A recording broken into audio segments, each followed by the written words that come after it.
Lord of the Rings in VR, Quest, gift cards, and more. Let's talk about the Quest 2 version 46 update right now.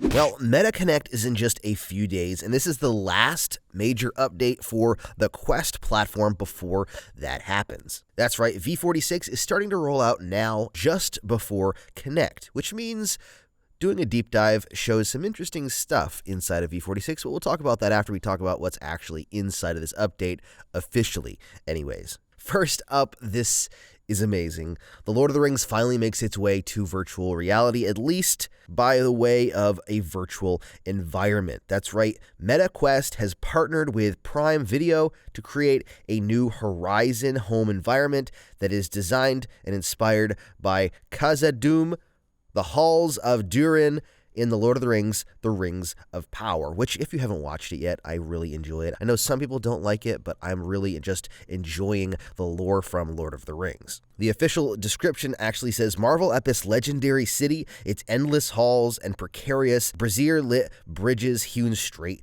from the rock. If you've seen any of my videos in the past about custom home environments, you'll know that the Halls of Moria is one of those custom environments. So having this as an official home environment is going to be fantastic. This is launching officially on October 10th, one day before Connect. It's going to be free for everyone on the Quest platform, and it's going to be officially in the Virtual Environments tabs. But it is a limited time thing. It's only going to be available to claim for a limited amount of time, it would seem. I'm assuming that means that you can keep it even after the time period is over, but you have to claim it within a certain time. I, for one, am extremely excited to check it out, and I really hope that they bring even more of these virtual environments based on big IPs to the Quest platform. Although I would love a lot more than a virtual environment for Lord of the Rings. I would love a Lord of the Rings VR game where you can explore a la Skyrim, but I don't see that happening anytime soon. Also, as part of this new update, we're getting what's called recent apps. The blog post says, maybe you squeeze in a quick lunchtime workout in Supernatural every day. Maybe you've got a dedicated walkabout mini golf group that meets every Saturday without fail. Maybe you dip into Gravity Sketch during your workday or make your way through Moss Book 2 by night or use puzzling places to unwind before bed. Point being, everyone loves adding new games to their library, but most of us probably have a few we keep coming back to day in and day out. With V46, we're making it easier to get back into your favorite games and apps. You'll now find your 3 most recent apps easily accessible in the Quest's dock, which should save you from having to pop into your larger library every time you want to get back into what you're doing the day before, which is actually pretty interesting. A recently used apps section on the main Quest bar. It'll definitely make it easier getting into those apps that you've used recently. Now, if we could just get a lot more customization on what's actually in the library tab, that would be awesome. V46 also brings with it some privacy setting redesigns and search improvements. It says we're reworking and streamlining our privacy settings on the Quest platform. Once the update is installed, you'll be prompted to double check your settings, including who can see that you're online, who can see what you're playing, and so forth. You'll also be able to change settings for specific apps. If, for instance, you don't want your friends to know that you've been playing Demia without them,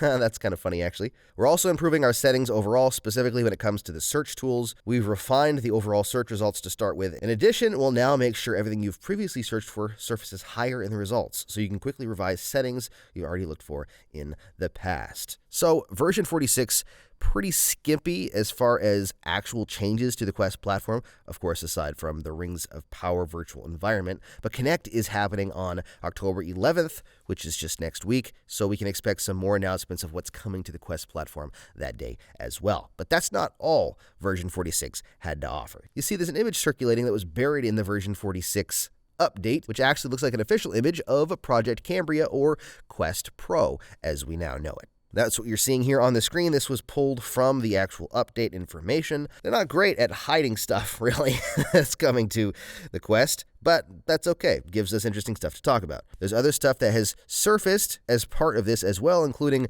information about the Meta Quest Touch Pro controllers, which is what the new controllers seem to be called. And something else very interesting popped up the other day. A developer, I don't know if it was accidentally or what, posted a video in a blog, I think, from what I can gather, but it was reposted on Reddit and Twitter by Nathy, and that's what you're seeing on screen here. It's footage of the Quest Pro's mixed reality pass-through. A couple things that this actually confirms is, number one, that this actually does have a facial interface to block light out, which the images we've seen so far have not shown, which is pretty darn awesome. This video is using hand tracking, you can see, to bounce back and forth between meetings in Horizon workrooms, or whatever they call it now, as well as seeing their virtual screens and phone in virtual reality. Also, some interesting information circulating about the new processor that is actually going to be supposedly in the Quest 3 that is rumored to be coming out next year. The Qualcomm XR2 Gen 2 is supposedly going to bring a massive boost in performance to the Quest 3. I don't have specific numbers in front of me, but from what I'm gathering, it's going to bring a massive boost, a lot more than I initially thought it was going to. Not sure what this means for games or content or anything, especially since the Quest 2 is going to stick around, but we could see some interesting stuff happening once Quest 3 launches with a much more powerful processor. As we head into the weekend, what else is happening on the Quest platform? Well, there's a brand new music pack in Beat Saber. I actually, honestly, have never listened to this music before, so I don't know if it said Lizzo or Lizo. I'm not sure how the name is said, but that's the new pack that just came out for Beat Saber. So if you're a huge fan of this individual's music, then you'll be happy that they have a few songs now in Beat Saber. One huge update that could be being announced at Connect, which is rumored to be going around, is Meta Quest Store gift cards. About freaking time. If that's actually the case, and it is going to happen, then that would be huge, because that means people can actually buy gift cards for people for Christmas or for holidays or birthdays and not have to worry about trying to buy a specific game. Something else interesting happened. I mentioned the D-Link VR Air Bridge in a previous video, which is the Wi-Fi dongle for Quest 2. Well, it's released, and it costs $99, which seems high. I want to get my hands on it just to do some testing between that and a Wi-Fi 6 router, and I might even buy their other Wi-Fi dongle to do some testings between the two and see which one functions better.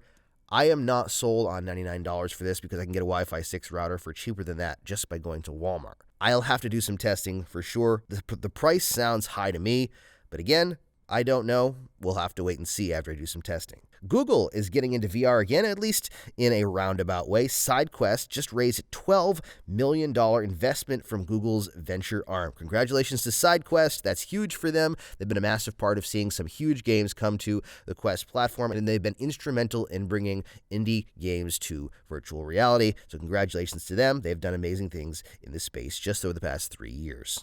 Not really a whole ton of new games or announcements, but we'll go over a few things. Smash Drums is getting a classic mode, which is going to be more like the traditional rock band type of game with a static drum set and notes coming at you. A brand new game has been added to the coming soon section, which looks unique, called Cardawful, I think, something along those lines. Apparently, it's all about spuds and challenges and guiding those spuds through those challenges. Just from seeing the trailer, it kind of reminds me of something like Lemmings or something along those lines. Not sure on the release date of that yet, but it is in the coming soon section of the Quest store. For new releases this week, we saw Runner, which is an anime-style shooting, driving type of game where you drive on a motorcycle and you shoot enemies while playing through an anime story.